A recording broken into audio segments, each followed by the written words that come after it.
अस्सलाम वालेकुम नाज़रीन, प्रोग्राम हमारे मुताबिक की खसूसी नशिस्त के साथ मैं हूँ इशफाक नियाज़ी। आज नाज़रीन हम स्टूडियो से बाहर मौजूद हैं। आज की ये खसूसी नशिस्त है, स्पेशल एपिसोड हो और स्पेशल मेहमान ना हो ऐसा नहीं हो सकता। आज हमारे साथ खसूसी मेहमान मौजूद हैं। जैसा कि आप देख सकते हैं कि आज हम स्टूडियो में मौजूद नहीं हैं, हमारे पैनलिस्ट हमारे साथ नहीं हैं। आज हम आउट ऑफ स्टूडियो प्रोग्राम की ये नशिस्त सर अंजाम देंगे। हमारे साथ हमारे आज के मेहमान डॉक्टर सलाहुद्दीन मेंगल साहब मौजूद हैं। आप तगमा इम्तियाज हैं, x chairman press council of Pakistan, x judicial member income tax, x advocate general Balochistan और आप प्रिंसिपल भी रह चुके हैं लॉ कॉलेज क्वेटा के। काफी ओहदों पर फायज रहे हैं, पाकिस्तान के लिए काफी सर्व किया है इन्होंने, काफी काम किए हैं। हमारे साथ मौजूद हैं जी डॉक्टर सलाहुद्दीन मेंगल साहब। डॉक्टर साहब अस्सलाम वालेकुम, क्या हाल है? ठीक है। नाजरीन, इस वक्त मुल्की जो हालात हैं मुआशी लिहाज से इंतहाई बदअमनी अगर इसको कहा जाए, बहरान की सूरत हाल है इस वक्त, और एमरजेंसी की जिस तरह हम कह सकते हैं कि एमरजेंसी नाफज है पाकिस्तान के अंदर मुआशी लिहाज से हो, इक्तसादी हो, मुआशरती हो। लेकिन इस वक्त जो हालात हैं वो हम डॉक्टर साहब के साथ डिस्कस करेंगे। डॉक्टर साहब, सबसे पहले मेरा मासूमाना सा सवाल आपसे कि आपको क्या लगता है कि इस बुरहान की वजूहात में क्या मुहरकात हैं? सबसे पहले मैं नबी साहब आपके चैनल का IBC का बहुत मशहूर हूँ कि आज आप लोगों ने मेरे ऑफिस का विजिट किया और मेरा इंटरव्यू आप लोग रिकॉर्ड कर रहे हैं। ये मुल्क हमारा वतन है, हमारा मुल्क है। इसके मईशत के बारे में, इसके सियासत के बारे में, इसके तहज़ीब व तमद्दुन के बारे में हमें हर वक्त फ़िक्र करना चाहिए, बोलना चाहिए और इस मुल्क को तरक्की देना चाहिए। इस वक्त जो बुरहान पैदा हुआ है, ये बुरहान आज का नहीं है, ये बुरहान कई सदियों से चला आ रहा है। आप अरसा दराज से समझें, 30-40 साल से ये बुरहान चला आ रहा है। मैं ख़ुद तालिब इल्म मुआशियात का मैं इकनॉमिक्स मैंने 1975 में की, उसके बाद मैं इन चीज़ों पे मैंने अपनी नज़र रखी हुई है। सबसे बड़ी बात होती है balance of payment. Balance of payment ये है कि आप इंपोर्ट कितना कर रहे हैं, आप एक्सपोर्ट कितना कर रहे हैं। अगर आप इंपोर्ट कर रहे हैं $2 करोड़ की और एक्सपोर्ट कर रहे हैं $1 करोड़ की, तो आपको $1 करोड़ कर्जा लेना पड़ेगा। वो IMF से ले लें, वर्ल्ड बैंक से ले लें, कंसोर्शियम से ले लें, दुनिया के किसी भी बैंक से ले लें, तो फिर आपको उधार लेना पड़ेगा। इसमें सबसे बड़ी खामी वहाँ से शुरू हो जाती है। फिर उसको पूरा करने के लिए हमें यहाँ पे आवाम पे टैक्स लगाना पड़ता है और टैक्स दिन ब दिन कथा कलामी के लिए डॉक्टर साहब माजरत, आपने अर्ज किया कि बरामदाद दरामदाद की जो शरह है इस पे डिपेंड करता है सारा कुछ। मेरा जो बेसिक क्वेश्चन है आपसे कि जिस तरह आज तक जो भी अदवार हम अगर देख लें, जिस तरह PTI की हुकूमत बरसरे इक़्तिदार आई तो इनको सिलेक्टिव के नाम से पुकारा जाता था कि सिलेक्टिव हुकूमत है। अब जो हुकूमत नाफिज हुई है इसको इम्पोर्टेड हुकूमत के नाम से। तो आपको क्या लगता है कि इन हुकूमतों का इसमें अमल दखल है, या आपकी जिस तरह आप फरमा रहे हैं कि बहुत पहले से सिस्टम चला आ रहा है तो हम इनको दोष नहीं दे सकते कि जी? देखिए, ये लोग भी जिम्मेदार हैं कि इन्होंने इनकी अच्छाई के लिए, मईशत की अच्छाई के लिए कोई काम नहीं किया जो उनको करना चाहिए था। एक तो हमारे जो मईशत दान हैं, जो माशी तौर पर सूझबूझ रखते हैं, उनको आगे आने नहीं दिया गया और सही मानों में हमने अपनी इकॉनमी दुरुस्त नहीं की। मिसाल के तौर पे मैं आपको बताता हूँ कि इस वक्त जो बिजली का बहरान है, आप कराची जैसे शहर में जाएं, आप लाहौर के जैसे शहर में जाएं, 12 बजे से पहले आपकी दुकानें खुलती नहीं हैं और रात के 12-1 बजे तक ये दुकानें चलती हैं। आप यूरोप चले जाएं, यूरोप में सुबह सवेरे नमाज के लिए मैं उठता था तो वहाँ पे मैं देखता था लोग जो है ना बसों की तरफ रश कर रहे हैं, ट्यूब्स की तरफ रश कर रहे हैं, अपनी नौकरियों पे जा रहे हैं और 5 बजे छुट्टी करके खाना माना करके अपने घरों में चल जाते थे और 6 बजे के बाद सनसेट के बाद बिल्कुल सन्नाटा छा जाता था सिवाय क्लब्स के।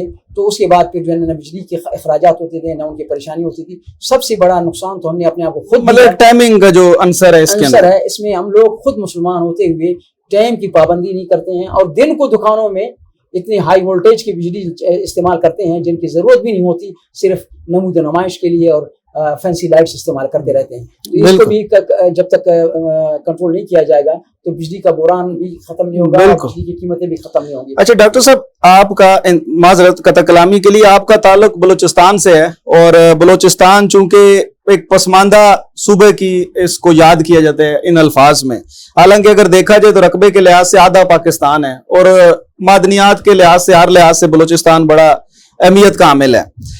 ایک تو بلوچستان کی پسماندگی پہ بات کریں گے، لیکن اس وقت کی جو سچویشن ہے وہ پورے پاکستان کی اوور آل تقریباً ہم کہہ سکتے ہیں کہ وہی حالات اس ٹائم بنے ہوئے ہیں.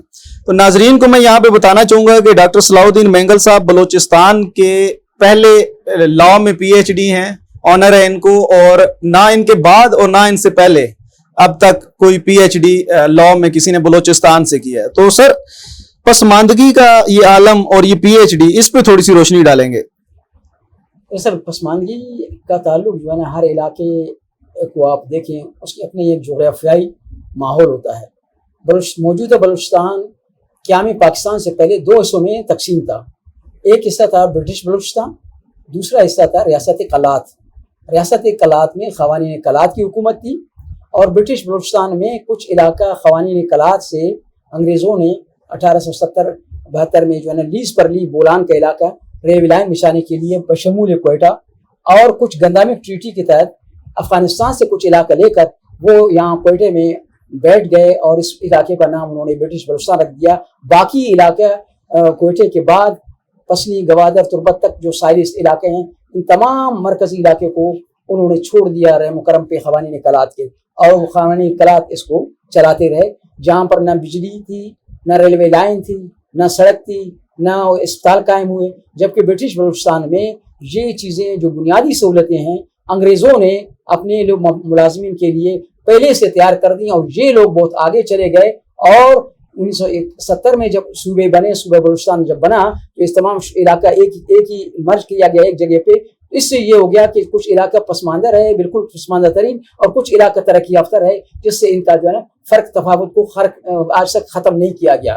یہ بنیادی چیزیں ہیں.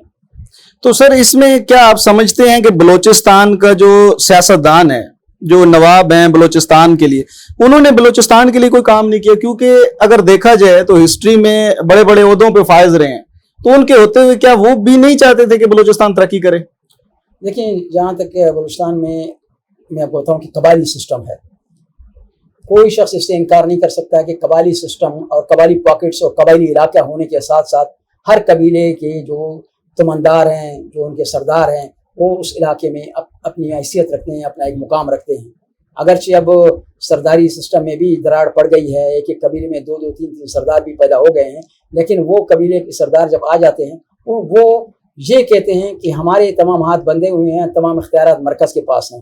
اور وہ مرکز پہ ہمیشہ یہ کہتے ہیں کہ جب مرکز ہمیں فنڈ نہیں دیتا، مرکز ہمیں جو ہے نا تعاون نہیں کرتا، اور مثال کے طور پہ ہائی ویز بنانا مرکز کا کام ہے، ایئرپورٹس بنانا مرکز کا کام ہے، سی پورٹس بنانا مرکز کا کام ہے، موٹر وے بنانا مرکز کا کام ہے. ان سب چیزوں پہ مرکزی حکومت جو توجہ نہیں دے رہی ہے، جس کی وجہ سے پسماندگی جو ہے نا اس میں زیادہ احساسی معلومی کے شکار میں تبدیل ہو گیا ہے.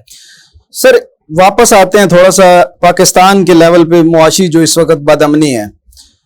عمران خان صاحب کو کہا جاتا تھا کہ جی عمران خان صاحب نے مہنگائی کی ہے، مصنوعی مہنگائی، اور اس کی وجہ سے یہ سارے جو اب حکومت، جو موجودہ حکومت ہے، وہ ان کا کہنا ہے کہ جی ہم اس کی وجہ سے اس کو فیس کر رہے ہیں. جب عمران خان صاحب کے دور اقتدار میں مہنگائی ہوئی تو ایک سلوگن بڑا مشہور ہوا کہ کہتے تھے جی خان صاحب کہ میں رلاؤں گا ان کو. تو مشہور ہوا کہ جی عوام کو رلا دیا انہوں نے مہنگائی پہ. تو اب جو صورتحال ہے یک دم اس کو اگر ہم کہتے ہیں کہ بالکل 90 کے اینگل پہ 360 پہ یہ چینج ہو گئی ہے، مہنگائی کی شرح میں بہت زیادہ اضافہ ہو گیا، اور کہتے ہیں جی شہباز شریف صاحب نے تو بالکل جھاڑو پھیر دیا مہنگائی، مطلب اس لیول پہ. تو اس کو آپ کس تناظر میں دیکھتے ہیں دونوں ادوار میں کہ مہنگائی؟ دیکھیں، جہاں تک عمران خان صاحب کا تعلق ہے، وہ آئے، ان کے دور میں 2 سال تک تو کورونا تھا. کورونا نے تمام دنیا کو ہلا کر رکھ دیا، اور تمام دنیا میں بے روزگاری ہوگی، تمام دنیا میں مہنگائی ہو گئی. اس کے اثرات ابھی آہستہ آہستہ ختم ہوتے جا رہے تھے کہ اچانک پھر تبدیلی آ گئی. ہم نے آج تک اپنی معیشت کی جو پالیسیز ہیں ان کو صحیح نہیں کیا ہے. مثال کے طور پہ جو ہمارے ریٹائرڈ لوگ ہیں، جنرلز ہیں، ججز ہیں، ان کو وہ میراث دی جاتی ہیں جو وہ سروس میں ہیں، جبکہ وہ ریٹائرمنٹ کے بعد ان کو وہ سہولتیں اگر ان سے واپس لی جائیں تو کروڑوں نہیں اربوں روپے کی ماہانہ بچت ہوگی. معیشت میں، پیٹرول میں، گیس میں، بجلی میں جو رعایت دی گئی ہے، اس کے آج تک کوئی پالیسی بنائی نہیں گئی. میں نے کلپ دیکھا سوشل میڈیا پہ کہ محترم جسٹس یحییٰ آفریدی صاحب نے اعلان کیا ہے کہ میں گورنمنٹ کا پیٹرول، گیس اور بجلی جو ہے نا میں استعمال نہیں کروں گا، میں اپنی بڑا زبردست قدم، اپنے تنخواہ پہ گزارا کروں گا. اگر یہی اقدام تمام ججز کریں اور یہی اقدام रिटायर्ड जजेस करें तो मेरे ख्याल में मुल्क को बहुत बड़ा फायदा ये बड़ा पॉजिटिव फेस ऑफ पाकिस्तान है, इस तरह के जो मतलब हमारे शख्सियात हैं। लेकिन माजरत के साथ ये एक ऐसा मखसूस तबका है कि जिसकी बहुत कमी है, मतलब बहुत मखसूस लोग हैं। हालांकि जिस तरह आपने फरमाया कि रिटायर्ड लोग इतनी मराहत और इतना कुछ ले रहे हैं कि इतना हाजिर सर्विस, जिस तरह एक्स प्राइम मिनिस्टर का देख लें, एक्स जजेस हैं हमारे, तो ये इमरान खान साहब का ये स्लोगन था कि जी हम इस सिस्टम को बिल्कुल रिवर्स करेंगे सारा, लेकिन बदकिस्मती के साथ वो भी इसको नहीं कर सके। तो क्या ये इतना माफिया मजबूत हो चुका है कि ये नामुमकिन है? देखिए, कानून साजी मुल्क में नहीं होती है। जब भी इन चीजों पे हाथ डाला जाता है तो हर तरफ से, लेकिन सर यहाँ पे माजरत, कानून बनाने वाले सेनेटर्स जो हमारे हैं, जब सेनेटर ये एक सिलेक्ट होगा 18 करोड़ 20 करोड़ या 30 करोड़ में, तो फिर वो क्या कानून साजी क्या होगी यहाँ पे? ये तो अलमिया है कि ये जमहूरियत जो यूरोपीय जमहूरियत है, ये जमहूरियत पाकिस्तान में काबिल रफ्तार नहीं है। ये जमहूरियत यहाँ चल नहीं सकता। और सर खान साहब जिस तरह कहते थे कि जी मैं यूरोप में रहा हूँ पूरी जिंदगी और मैं यूरोपियन उसको बड़ा देखता ऑब्जर्व करता हूँ, मुझे पता है उनका, तो फिर जिस तरह अदम एतमाद की तहरीक आई तो वो तो हैंडशेक करके बड़े इज्जत से अदम एतमाद में कहते हैं जी ठीक है जी, तो इनको तो जबरदस्ती निकाला गया। फिर इसको आप किस तनाजुर में देखें? अदम एतमाद की जो तहरीक जिस तरह हुई, हार्स ट्रेडिंग इसमें हुई, और इस तरह जो असम्बली के अरकान को जिस तरीके से उनके पार्टी से निकाला गया, इसके लिए भी उनको चाहिए कि पहले से कानून साजी करें। वो कहते हैं कि फ्लोर क्रॉसिंग उस वक्त होगी जब वो अपना वोट किसी के खिलाफ इस्तेमाल करेगा तो फिर उसके खिलाफ कार्रवाई होगी। अब तो ये है कि उससे पहले भी अगर कोई अपनी पार्टी के टिकट पे कामयाब होता है, पार्टी के साथ वफादारी नहीं करता है, तो पार्टी उसकी मेंबरशिप कैंसिल कर दे और ताकि कानून साजी करें। इस सिलसिले में भी उन्होंने आज तक कोई कदम नहीं उठाया है। तो उठाना चाहिए, पहले से काम करना चाहिए। बाकी बात यह है कि ये जमहूरी तरीके से, तो ये वो जमहूरियत जो यूरोप की है, वो वहाँ लोग सब 100% एजुकेटेड है। यहाँ आपके जो है ना 25% लोग एजुकेटेड नहीं है। यहाँ तो जो दस्तखत करने वाला है उसको भी आप एजुकेटेड शुमार करते हैं। इनका क्या शऊर होगा, इनको क्या अकल होगा, और ये अपने जो इलेक्टेड मेंबरान हैं जिनको वो वोट देते हैं, वो उनके गले में क्या पकड़ेंगे, उनसे क्या सवाल करेंगे, भाई कि आपने वोट ली तो हमारे लिए क्या किया। इनमें तो जरूरत भी नहीं है कि वहां तक पहुंच सके। बिल्कुल, इस सिलसिले में इस तमाम निज़ाम को तब्दील करना पड़ेगा। आइन में तरमीम की जरूरत है।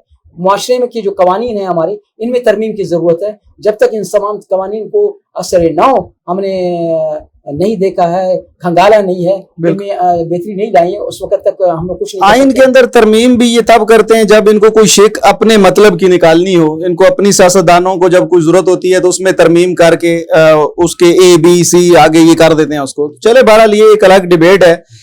PDM की इस वक्त जो गवर्नमेंट है, 12 पार्टियों का वजीर आजम शहबाज शरीफ साहब, महंगाई, बदअमनी, बिजली, पेट्रोल, रिकॉर्ड इस वक्त महंगाई। मेरी अपनी जिंदगी में आज तक की एज में मैंने इस तरह की महंगाई नहीं देखी आज से पहले।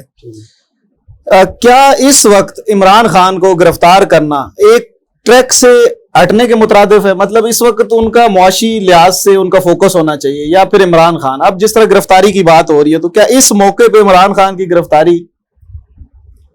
देखिए, गिरफ्तारियां, रिहाइयां, ये तो सियासत का खेल है। इस तरह तो होता है इस तरह के कामों में। गिरफ्तारियां, रिहाइयां, आपने तमाम सियासतदानों को गिरफ्तार किया, नेब में उनके खिलाफ केसेस चले, कितनी रिकवरी हुई और कितनी आपने उनसे बरामदगी की, और वो सब आज रिहा हैं और बाइज्जत ज़िंदगी गुजार रहे हैं। और दोबारा यही लोग जो है ना सियासत में आ रहे हैं। ये तो आना जाना पड़ता है, जेलों में तो आना जाना और उसी ज़माने से चला है, इसको तो आप नहीं दे सकते। लेकिन सबसे बड़ी बात ये है, बदकिस्मती ये है कि जो जुर्म करता है उसको सज़ा नहीं होती मुल्क में। अब उसकी वजूहात क्या है कि अदालतों का कसूर है, कानून का कसूर है, जजेस का कसूर है। इसको अब तक ये लायबिलिटी फिक्स नहीं की गई। ये बहुत बड़ा अलमिया है, और इन चीज़ों को हमें आज तक हमने कौमी मफाद में नहीं देखा और हमने इस तरफ कोई तवज्जो नहीं दी है। जब तक हम इसको ठीक नहीं करेंगे उस वक्त तक आगे बढ़ नहीं सकते। बिल्कुल। प्रोड्यूसर साहब, क्या टाइम हमारे पास अभी ब्रेक में है? जी, अभी हमारे पास एक सवाल का वक्त है, फिर उसके बाद हम ब्रेक पे जाएंगे। डॉक्टर साहब, ये बताइएगा कि इमरान खान साहब फरमाते हैं कि नैब मेरे कंट्रोल में नहीं था। जो 3.5 साल का इक़्तिदार था उसमें नैब हमारे, मतलब वो सुनता ही नहीं था नैब, और ना उन्होंने कोई उसके ऊपर अमल दरामद किया है किसी भी करप्शन के केस पे। यही नैब अब इस वक्त इतना एक्टिव है, इतना जबरदस्त काम कर रहा है कि मौजूदा वजीर आजम को और मौजूदा उनके बेटे को, वजीर आला को, वो गिरफ्तारी के लिए कहता है कि जी हमें इनको गिरफ्तार करना है, कल की ये स्टेटमेंट है। तो क्या उस वक्त और अब नैब को कौन चला रहा है जबकि हुकूमत इनकी अपनी है? तो क्या ये इशारे इमरान खान साहब के कि नैब कहीं और से कंट्रोल हो रहा है, दुरुस्त है? ये जहाँ तक नैब का ताल्लुक है, नैब के जो सरबराह है, चेयरमैन नैब मोहतरम जस्टिस जावेद इकबाल साहब जैसे काबिल लायक आदमी जो काम कर रहे थे, वो हिज़्ब इख्तिलाफ और हिज़्ब इक़्तिदार के दोनों के मुशावरत से अपॉइंट हुआ। जब दोनों के मुशावरत से अपॉइंट हुआ तो गैर मुतनाज़ शख्सियत हुआ। अब उन्होंने तो हफ्ता 10 दिन से मेरे ख्याल में चार्ज छोड़ दिया है। अब चार्ज छोड़ देने से पहले जितने जितने उन्होंने फैसले किए या उन्होंने मुकदमात को अप्रूव करके कोर्ट्स में भेजा, तो कोर्ट्स तो इंडिपेंडेंट है। कोर्ट्स के फैसले के बाद वो सेशन जजेस होते हैं, जो नैब जजेस हैं, सेशन जज लेवल के होते हैं, फिर उनके फैसले के खिलाफ हाई कोर्ट में, डीबी में जो है ना अपील की जाती है, उसके बाद फिर सुप्रीम कोर्ट आया जाता है। वो तो इंडिपेंडेंट जुडिशल सिस्टम है हमारा, तो उसमें जिसको जहाँ से रिलीफ मिला न मिला वो तो एक सेपरेट इशू है। बड़ा ज़बरदस्त आपने इस पे रोशनी डाली है। नाजरीन, ब्रेक की तरफ बढ़ेंगे, ब्रेक से वापस आएंगे और उसके बाद मजीद गुफ्तगू को आगे बढ़ाएंगे। ब्रेक।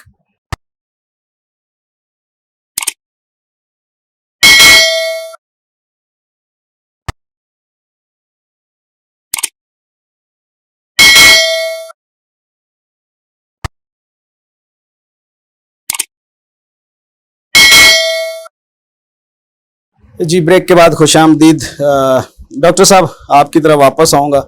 मोरूसी सियासत पे थोड़ी सी बात करते हैं। मुस्लिम लीग नवाज पे खसूसी तौर पे तनकीद की जाती है कि ये एक आइकॉन के तौर पे मारूसी सियासत को लेके चल रहे हैं। जिस तरह अभी मुस्लिम लीग नवाज के अंदर ही तनकीद होती है कि बाप के बाद बेटा, बेटे के बाद उसका बेटा, पोते पोतियां, मतलब क्या मुस्लिम लीग नवाज के अंदर बड़े काबिल लोग भी हैं, बड़े सीनियर लोग हैं, उनका हक नहीं है कि मतलब वो उन बरजमान हो उस जगह पे, या फिर ये लाजमी है कि जी बाप की जगह बेटे नहीं आना है? देखिए नाज़िर साहब, आपने बड़ी अच्छी बात की। मोरूसी सियासत हर पार्टी में है। क्या उस पार्टी में जो आपने कहा सीनियर लोग हैं उनके मुंह में ज़ुबान नहीं है? उनको अल्लाह ने अकल नहीं दी है? उनका कोई दिमाग नहीं है? वो इस पे अपने पार्टी के सेंट्रल कमेटी में बात नहीं कर सकते हैं, अपने क़यादत से बात नहीं कर सकते हैं कि हमने भी कुर्बानियाँ दी, हम भी इस मुल्क के शहरी हैं, हमारा भी हक बनता है। और सिर्फ आप लोगों की मोरूसी सियासत जो चल रहा है, और सियासत तो नहीं है, ये एक सियासी तिजारत है। सियासी तिजारत जो है ना दिन ब दिन मजबूत होता जा रहा है। जब तक अवाम खुद होश नहीं करेंगे, अवाम खुद इस चीज़ का खात्मा नहीं करेंगे, उस वक्त तक ये नामुमकिन है।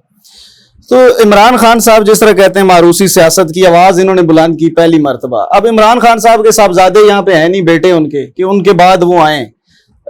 उनकी हमशीरा नजर आती हैं मंजर आम पे। जुबैर न्याजी साहब है, उनके भांजे हैं, एहसान न्याजी है, तो वो नजर आते हैं मतलब पार्टी के अंदर। तो क्या ये भी एक फैक्टर है कि इमरान खान साहब के अपने तो बेटे हैं नहीं यहाँ पे, तो इस वजह से वो कहते हैं कि जी मेरे बेटों ने तो आना नहीं है, तो इस वजह पे भी ये भी हो सकती है? नहीं, देखिए जहाँ तक इमरान खान साहब का ताल्लुक है, उसका अपना एक आइडिया है। कौम के तमाम नौजवान उसके बेटे हैं, उसको ये सोचना चाहिए। और इसकी सियासत के मीरास और वारिस जो है ना नौजवान है यहाँ के, और वो आइंदा इस क़यादत को संभालेंगे। अगर उन्होंने सही क़यादत दी, सही गाइडलाइन दी और उन्होंने सही काम किया, तो लोग फिर इसी तरह चल पड़ेंगे और आगे बढ़ेंगे। तो 2013 के जनरल इलेक्शंस में और 2018 के आम इंतखाबात में पाकिस्तान तहरीक इंसाफ को जो मंशूर था कि नौजवान क़यादत, उसको बिल्कुल साइड पे रखा गया और पैराशूटर्स जो है, ग्रास रूट वाले जो हैं वो नहीं है और पैराशूटर्स ही, और ज्यादातर जो दूसरी पार्टीज के बुजुर्गान है, सियासतदान हैं, उनको ही हमने देखा है। तो क्या अब 2023 में अगर इंतखाबात होते हैं तो अब इनको समझ लगी है पीटीआई को कि नौजवानों को पार्टी में शामिल ना करने से फिर इस तरह होता है जो अभी असम्बली के अंदर हुआ है? लेकिन सियासत में हर पार्टी इक़्तिदार में आने के लिए हर उस शख्स को टिकट देता है जिसकी माली हैसियत हो, जिसकी अवाम में मकबूलियत हो। लेकिन कलामी की माजरत, इनका तो स्लोगन था ना कि तहरीक इंसाफ में नौजवान, लेकिन ये स्लोगन था। लेकिन स्लोगन के बाद जब ये देखा जाता है कि जनाब मुझे जितने भी आप पैसा दें, मैं एक बड़े सरदार के मुकाबले में तो कामयाब नहीं हो सकता हूँ, वो सरदार पैसा खर्च किए बगैर कामयाब हो सकता है। तो इस वजह से ये पार्टी जो है ना ये देखता है कि भाई मैं किसको, कौन सा पोटेंशियल कैंडिडेट है, मैं उसको टिकट दूँ ताकि वो कामयाब हो और मेरे अरकान असम्बली ज़्यादा हो, मैं हुकूमत में आ जाऊँ। इस चीज़ को जब तक आप ख़त्म नहीं करेंगे, ये उस वक्त ख़त्म होगा जब तालीम आम होगी, जब लोगों में शऊर होगा, جب لوگ اس اپنے منشور کے تحت ووٹ دینا پسند کریں گے. اب تو لوگ کسی پارٹی کا منشور کسی نے پڑھا ہی نہیں ہے, کسی کو پتہ نہیں ہے کہ ہمارے منشور میں کیا ہے کیا نہیں ہے, اور لوگ جو ہے نا صرف شخصیت کی بنیاد پہ ووٹ دے رہے ہیں, اور شخصیت کی بنیاد پہ وہی لوگ آگے کامیاب ہوں گے.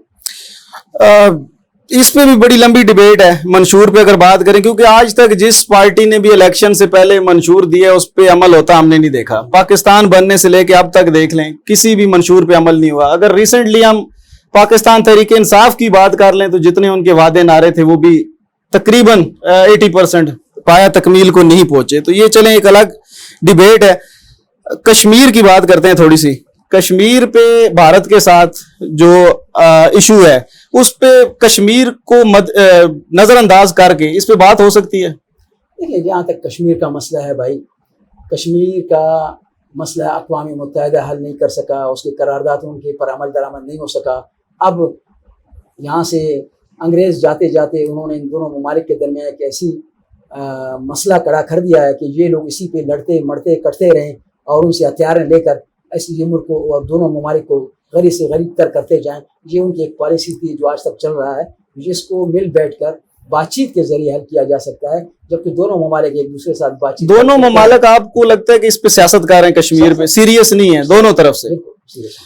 یاسین ملک صاحب کی اگر بات کریں, کلبھوشن یادو ہمارے پاس ہیں, تو کہا یہ جا رہا ہے کہ جی ان کو پالنے پہ ان پہ خرچہ کرنے سے بہتر ہے کہ میوچل ان کا وہ کریں جی, ٹرانسفر کریں کہ ان کو ادھر بھیجیں. تو ان کو یہ پاسبل ہے قانونی نقطہ نظر سے؟ دیکھیں کلبھوشن کا کیس بالکل الگ ہے. کلبھوشن یہاں پہ باقاعدہ ریڈ ہینڈڈ پکڑا گیا, اس کو باقاعدہ ٹرائل ہو گئی. اس نے تسلیم کیا کہ میں یہاں پہ تخلیق کاری کے لیے اور جو میں کام کر چکا ہوں, کس کام کے لیے, فوج کا ایک سرونگ آفیسر ہوتے ہوئے وہ گرفتار ہوا. جبکہ یاسین ملک کا کام جو ہے نا ایسا نہیں ہے, وہ وہاں کا باشندہ ہے. وہ پاکستانی کشمیر ہو یا انڈین کشمیر ہو, دونوں کو متحد کر کے کہ آزاد کشمیر بنانا چاہتے ہیں, اپنے ملک کے لیے جدوجہد کر رہے ہیں. تو دونوں کا کیس بالکل مختلف ہے. وہ سیاسی کیس ہے, یہ کرمنل کیس ہے. دونوں کا ایک موازنہ آپ اکٹھے نہیں کر سکتے. بالکل صحیح ہو گیا.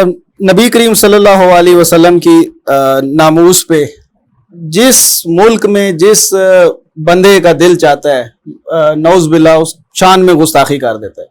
اسلامی کنٹریز کی اگر ہم بات کریں تو ایک سے ایک ملک ہے. کیا اسلامی ممالک کے جو سربراہان ہیں وہ صرف محض عیاشی میں اور اس طرف ہیں کہ مطلب ان کو یہ چیز یا قانون سازی یا متحد ہونا, اس میں آپ کیا چاہتے ہیں؟ ابھی انڈیا میں بھارت میں ریسنٹلی ناموس پہ یہ ہوا ہے, تو اس پہ کیا کہیں گے آپ؟ دیکھیں جہاں تک ناموس رسالت صلی اللہ علیہ وسلم کا مسئلہ ہے, یہ ہمارے ایمان کا حصہ ہے.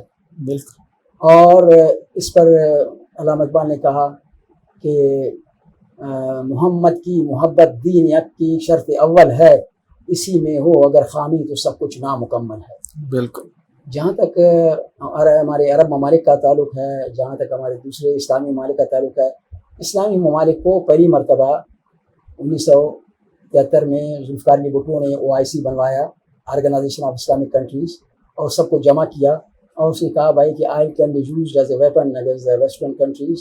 اور CIA نے اس کے ساتھ اور فائنینس کرنے والے شاہ فیصل کے ساتھ جو حشر کیا وہ آپ کے سامنے تقریباً OIC کے اندر جتنے سربراہان تھے ان کا جو انجام ہوا. تو کیا عمران خان صاحب کا بھی آپ اس تناظر میں دیکھتے ہیں کہ یہ اس بدولت ہو سکتا ہے جو ابھی ریسنٹلی OIC کا اجلاس ہوا تھا اسلام آباد میں؟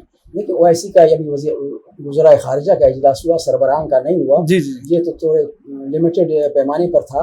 عمران خان کو ایک جھٹکا تو دیا گیا ہے کہ ووٹ سنبھالے, یہ اثرات تو اسی کے آ گئے ہیں تھوڑی بہت. مزید یہ کہ ہم سب مسلمان ہوتے ہوئے اپنے دین اسلام کے لیے جان قربان کرنے کے لیے تیار ہو جائیں, ہم یورپی یا دوسرے ممالک کے تقلید نہ کریں. اچھا, کسی کے عاشق رسول ہونے پہ ہم شک نہیں کر سکتے, نہ اس پہ بحث کر سکتے ہیں, وہ اس کا اور معاملہ ہے. لیکن کیا ہم یہ صرف ایک نعروں میں اور کتابوں میں اخباروں میں صرف سرخیوں کی حد تک محدود ہیں؟ آپ کو لگتا ہے عملی طور پہ اس کے اوپر کوئی قانون سازی یا کچھ نہیں ہو رہا؟ قانون سازی ہوئی پاکستان میں. ذوالفقار علی بھٹو نے جس وقت 73 کے آئین میں قادیانیوں کو غیر مسلم ڈکلیئر کیا اور اس نے دستخط کی, تو اس نے کہا میں آج اپنے موت کے پروانے پہ دستخط کر رہا ہوں. اور اس کے علاوہ ہم لوگ مسلمان من حیث القوم سب بیوقوف ہیں. BBC نے کہا کہ فرانس میں حضور صلی اللہ علیہ وسلم کے شان میں گستاخی ہوئی ہے, یہاں لندن میں مظاہرے ہوئے ہیں, لیکن پاکستان میں اس پہ کوئی ریئیکشن نہیں ہوا ہے. دوسرے دن مال روڈ پہ بہت بڑا جلوس نکلا, تمام مال روڈ کے موٹر سائیکلوں کو, گاڑیوں کو جلایا گیا, بینکوں کو جلایا گیا. جو لوگ بینکوں کے اندر تھے, ملازم تھے, وہ ادھر اندر بینکوں کے جل کر خاکستر ہو گئے. ہم لوگوں کو تو اپنا ہوش ہی نہیں ہے کہ ہمیں کس طرح دشمن کا مقابلہ کرنا ہے اور دشمن کس طرح ہمیں استعمال کر رہا ہے. یہ بہت بڑا نازک معاملہ ہے, اس کی طرف ہمیں بہت آرام سے اور بڑے صبر و تحمل سے سوچنا چاہیے. بالکل. ڈاکٹر صاحب, آخری مراحل میں ہمارا پروگرام شامل ہے, وقت محدود رہ گیا ہے, تو میں آپ سے کچھ ذاتی سوالات. آپ نے ماشاءاللہ پاکستان کے لیے بہت سرو کیا ہے, کافی آپ عہدوں پہ فائز رہے ہیں. کون سا عہدہ آپ کے لیے آپ کو لگتا ہے کہ یہ بہترین تھا, پڑھانے سے لے کے؟ دیکھیے, میں آنریری پرنسپل رہا یونیورسٹی لاء کالج کا, 12 سال تک وزٹنگ پروفیسر رہا. میں نے کوئی تنخواہ نہیں دی. میں نے کہا یہ میرے بچے ہیں. مجھے کہا گیا وائس چانسلر نے, میں نے کہا 2000 روپے میری تنخواہ مقرر کر دیں. میں 2000 روپے لے کر, وہ بھی غریب اسٹوڈنٹس کو میں دے دیتا تھا کہ آپ کی فیس ہے. جو میں نے کیا قوم کے لیے, میں اپنے ضمیر کے مطابق کیا ہے. جو اسکول کھولے ہیں, جن جیسے اسکولوں کے لیے زمین خرید کر دی ہے, میں نے اپنا ملک سمجھ کے, اپنے بچے سمجھ کے, اپنے عزیز سمجھ کے ان کے حوالے کیا ہے. میں نے کسی پہ احسان نہیں کیا. تو سر, عدلیہ کے اندر جو کیسز کا ڈیلے ہے, جو وقت کا ڈیوریشن ہے بہت زیادہ, مطلب ٹائم ہے, جس طرح زمینوں کے ہم عام کیس کی بات کرتے ہیں, صدیاں گزر جاتی ہیں, تو اس کے اوپر قانون سازی, اس پہ آپ کیا کہیں گے کہ جو کیس لمبا کرنے میں, کیا اس میں وکلا کا ہاتھ ہے کہ وکیل کی وجہ سے کیس لمبا ہوتا ہے, یا اس میں کوئی اور مراکات ہیں؟ افسوس کا مقام تو یہ ہے کہ یہ لارڈ میکالے کے قوانین جو غلاموں کے لیے بنائے گئے, آج تک ہم لوگوں نے پاکستان بننے کے بعد اپنے معاشرے کے لیے, سوسائٹی کے لیے کوئی قانون نہیں بنایا. سول پروسیجر کوڈ ہمارا ہے 1908 کا ہے. بقایا قوانین CRPC کرمنل پروسیجر کوڈ ہے, یا انڈین پینل کوڈ کا پاکستان پینل کوڈ بنایا ہے, یہ 18 سینچری کا 1880 کے. اسی طرح ایویڈنس ایکٹ انگریزوں کا تھا, اس کو ہم نے آگے پیچھے کر کے ہم نے قانونی شہادت آرڈر 1984 بنایا, اور شیڈول بھی لاسٹ میں لگا دیا کہ ایویڈنس ایکٹ کا یہ چربہ ہے. تو اب جب ہم خود قانون نہیں بنا سکتے ہیں اور سپیڈی قانون بنانے کے لیے تیاری نہیں ہے, تو اس پہ عمل درآمد کون کرے گا؟ پہلے تو معاشرے کے لیے قانون تو بنائیں. اس وقت ہمیں افسوس کے ساتھ کہنا پڑتا ہے کہ سپریم کورٹ میں بھی 55,000 کیس پینڈنگ میں ہیں. جو 55,000 کیسز موجود ہے, 15 16 یا 17 ججز کے بس سے باہر ہے کہ وہ ان کو فیصلہ کر سکیں جلد از جلد. تو سر, عمل درآمد کا بھی امپلیمنٹیشن کا کہتے ہیں نہیں ہے, قوانین ہیں ان کے اوپر عمل نہیں ہوتا. یہ موجودہ قوانین اس دور کے لیے, اس معاشرے کے لیے قابل عمل نہیں ہے. کیا آپ 100 سال پرانے ادویات کو آج کل کی بیماریوں میں استعمال کر سکتے ہیں؟ اگر 100 سال پہلے کے ادویات کو آج کل کی بیماریوں میں آپ استعمال نہیں کر سکتے ہیں, جدید تحقیق کے مطابق نئے ادویات بنی ہوئی ہیں, تو آپ نئے قوانین کیوں نہیں بناتے؟ بالکل. وہ جس طرح ہم نے پہلے بات کی کہ آئین کے اندر ترمیم یہ تب کرتے ہیں ترمیم کہ جب سیاستدان کو کوئی اپنی ضرورت کے تحت کوئی شک نکالنی ہو, تو کیا 1973 کے آئین کے بعد آپ کو محسوس ہوتا ہے کہ اس آئین کے اندر بھی کافی چینجز کی ضرورت ہے؟ دیکھیں, 1973 میں جو حالات تھے, بالکل اس کے مطابق میں کہتا ہوں کہ اس وقت کے حالات کے مطابق تمام سیاسی پارٹیوں کو یکجا کر کے ایک آئین دینا اس وقت کی ضرورت تھی. اب 1973 سے آج تک جتنی تبدیلیاں آئیں, جتنے امینڈمنٹس آ گئے, وہ امینڈمنٹس بھی اس آئین کا شکل بگاڑ کر رکھ دیا ہے. اب تو ہمیں اس اثر نو آئین کو ریڈ آؤٹ کرنا ہے, اثر نو آئین کو بنانا ہے, اور تمام صوبوں کو, تمام جو ہے جتنے بھی فیڈریٹنگ یونٹس ہے, ان سب کو ساتھ لے کر چلنا ہے کہ ان کے لیے کیا کرنا چاہیے, کیا نہیں کرنا چاہیے. تو جب تک وہ متفق نہیں ہوں گے تو آئین جو ہے وہ مکمل نہیں ہوگا. بالکل. مہنگائی پہ آخر میں دوبارہ تھوڑی سی بات کرتے ہیں. آپ کے لحاظ میں, آپ کے خیال میں مہنگائی اب یہ مزید کنٹرول ہوتی نظر نہیں آ رہی؟ دن بدن پیٹرول ہو, کوئی بھی چیز ہے, اس کی قیمتوں میں اضافہ ہی دیکھتے جا رہے ہیں. تو آپ کو نظر آ رہا ہے استحکام اس میں یا کوئی کمی ہوتے ہوئے؟ یہ سب مہنگائی ہم نے اپنے ہاتھ سے خود کی ہوئی ہے. جب آپ کے اسلام آباد میں ہوتے ہوئے سرکاری افسروں کو سرکاری گاڑی دینے کے بعد, سرکاری پیٹرول دینے کے بعد, ان کے جو گھر والے ہیں, ابھی میں احتراماً ان کا نام نہیں لیتا, ان کے بچے ہیں جو 24 گھنٹے سرکاری گاڑیاں چلا رہے ہیں, ایکسیڈنٹ کر رہے ہیں, توڑ رہے ہیں, پھوڑ رہے ہیں. ایک پالیسی بنایا جائے, سرکار اگر ان کو گاڑی دے گی تو پیٹرول مینٹیننس وہ خود کریں, یا سرکار ان کو صرف پیٹرول دے, گاڑی وہ اپنا رکھیں. آپ کے جو ہے 80 سے 90% اخراجات ایک دم کم ہوں گے, اور آپ کی مہنگائی کنٹرول ہو جائے. 15 سے 18 ہزار یا 20 سے 25 ہزار جس شخص کی آمدنی ہو, وہ اپنے جیب سے موٹر سائیکل کا پیٹرول डलाता है और जिस अफसर की 3 लाख 3.5 लाख तनख्वाह है उसको पेट्रोल दिया जा रहा है, तो क्या ये खुला तजाद नहीं है? ये खुला तजाद से भी बढ़कर है, लेकिन ये कि इसको कंट्रोल कानून साजी में करें ना, रूल्स बनाएं, पॉलिसी बनाएं। जब वो नहीं बनते हैं तो फिर हर एक अपनी मर्जी से इस्तेमाल करता है। इमरान खान साहब जब इक्तदार में आने से पहले बड़ा डर था लोगों के, नवाब ऑफ कालाबाग की मिसाल दी जा रही थी कि जी बड़ा सख्त एडमिनिस्ट्रेटर आ रहा है और बड़े तबाही किस्म के काम होने हैं। मेरे अपने जाती जानने वाले अफसर शाही जो 2-2 गाड़ियां 3-3 गाड़ियां उनके बेटे भी यूज कर रहे थे सरकारी, उन्होंने गाड़ियां वो मंजर आम से हटा दी थी और कल्टस मैरान पे आ गए थे सरकारी। और जब 1 हफ्ता 10 दिन गुजरे तो वापस अपनी उस पे कि यार ये तो खाली बातें ही थी, कुछ भी नहीं था। तो क्या पाकिस्तान तहरीक इंसाफ ने जब ये चीज नहीं की तो आपको फिर नजर आता है कि ये पीडीएम की 12 जमातें मिलकर इस पे अमल करेंगी? आपको याद होगा जो साहब वजीर आजम थे, बैरून मुल्क से आए, कल्टस गाड़ी में बैठे, उसने कहा तमाम जनरल जो है ना वो कल्टस गाड़ियां इस्तेमाल करेंगे, पेट्रोल कम खर्च होगा। तो उसका क्या असर हुआ? दूसरे दिन वो अपने घर पहुंचा कि नहीं पहुंचा? एग्जैक्टली ये तो इसमें कोई शक नहीं है। महंगाई की बात करते हैं जी, बड़ी महंगाई है। शॉपिंग सेंटर्स में जाएं तो जगह नहीं है, मॉल्स में जाएं जगह नहीं है, पेट्रोल पंप पे जाएं उसी तरह से लोग पहले से ज्यादा लाइनें लगी हुई हैं। गर्ज ये कि जिस जगह आप जाएं पहले से ज्यादा मतलब खरीदारी हो रही है, तो क्या एक मखसूस तबके के लिए महंगाई है? यहाँ पे जो महंगाई है वो एक जो लोग खते गुर्बत से, जो पॉवर्टी लाइन से बिलो हैं उनके लिए है। जो पॉवर्टी लाइन से अपर हैं उनके लिए कोई महंगाई नहीं है। उनकी आमदन में बदस्तूर जो है इजाफा हो रहा है, उनको परवाह नहीं है। ये गुर्बत के जो लकीर है ना, हाँ, जो हमारे 60% 70% लोग जो ज़िंदगी गुजार रहे हैं, ये गुर्बत और ये महंगाई उनके लिए सिर्फ। तो सर ये इमरान खान साहब के दौरे हुकूमत में कहा जाता था कि जी नवाज शरीफ और इनकी पार्टी ने डॉलर्स जो हैं वो बाहर मुल्क शिफ्ट किए हैं और इन ज्यादातर डॉलर्स इनके पास हैं, तो इस वजह से डॉलर की में मतलब इजाफा हो रहा है कीमत में। तो अब उनकी अपनी हुकूमत है, डॉलर क्रॉस ओपन मार्केट में लिमिट क्रॉस कर चुका है, तो इसको आप मजीद ऊपर जाते देखते हैं या? डॉलर मजीद ऊपर जाएगा। डॉलर आपका इस वक्त जो है ना, मैं 1986 में बारटला के लिए लंदन गया, 10 रुपये डॉलर थे, 120 रुपये तोला सोना था, मैंने खुद दिया। आज जो हशर है वो आपके सामने है। डॉलर मजीद बढ़ेगा और ये डॉलर की कीमत जो है ना 250 से 300 तक को टच करेगा। इसी तरह पेट्रोल की कीमत बढ़ेगी। अगर पेट्रोल के हमने अखराजात को कम नहीं किए और ये जो फजूलियात हैं और रिटायर्ड लोग हैं, रिटायर्ड जनरल्स हैं, जजेस हैं, जो मुलाजिमीन हैं, जो ब्यूरोक्रेट्स हैं, उनकी फैसिलिटीज़ को हमने कम नहीं किया तो ये महंगाई बदस्तूर बढ़ेगी और ये तूफान का शक्ल इख्तियार करेगी। बिल्कुल सर, प्रोग्राम आखिरी मराइल में बहुत कम वक्त हमारे पास रह चुका है। आखिरी सवाल आपसे करूंगा कि इमरान खान साहब फरमाते थे कि जी पेंशन्स और ये चीज़ें ख़त्म करेंगे मराहत और ये जो लग्जरी है रिटायर्ड ऑफिसर्स की, जब वो नहीं कर सके तो किसी और से आपको उम्मीद है या फिर वापस अगर वो आते हैं इक़्तिदार में तो जो उनसे गलतियां कोताहियां हुई हैं उसको दुरुस्त करने के वो करेंगे?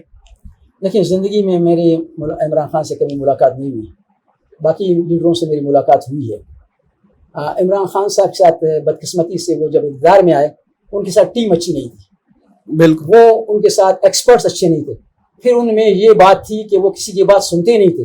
तीसरी बात ये थी कि जब इक़्तिदार में आए तो ऐसा महसूस हो रहा था कि ये अक्ल कुल हैं, दीन में भी अक्ल कुल हैं, दुनिया में भी अक्ल कुल हैं, मईशत में भी अक्ल कुल हैं, सियासत में भी अक्ल कुल हैं, जिसकी वजह से तबाही बर्बादी आ गई। बिल्कुल जी, कोई इसमें शक नहीं है कि टीम और कोशिश अब उनकी यही है मेरे ख्याल में ज़राए के मुताबिक कि आइंदा इंतखाबात में वो अपने पुराने जो उनके साथी थे उनको साथ लेंगे और उसको लेके चलेंगे। जो भी हो मुल्क के लिए, कौम के लिए बेहतर हो। दुआ गो हैं। बहुत शुक्रिया डॉक्टर साहब, आपने वक्त दिया, आपका भी शुक्रिया। बहुत शुक्रिया। नाजरीन, प्रोग्राम का वक्त इख्तिताम को अपने होस्ट इशफाक नियाजी को डॉक्टर साहब के साथ इजाज़त दीजिए। इंशाल्लाह नेक्स्ट प्रोग्राम में मुलाकात होती है।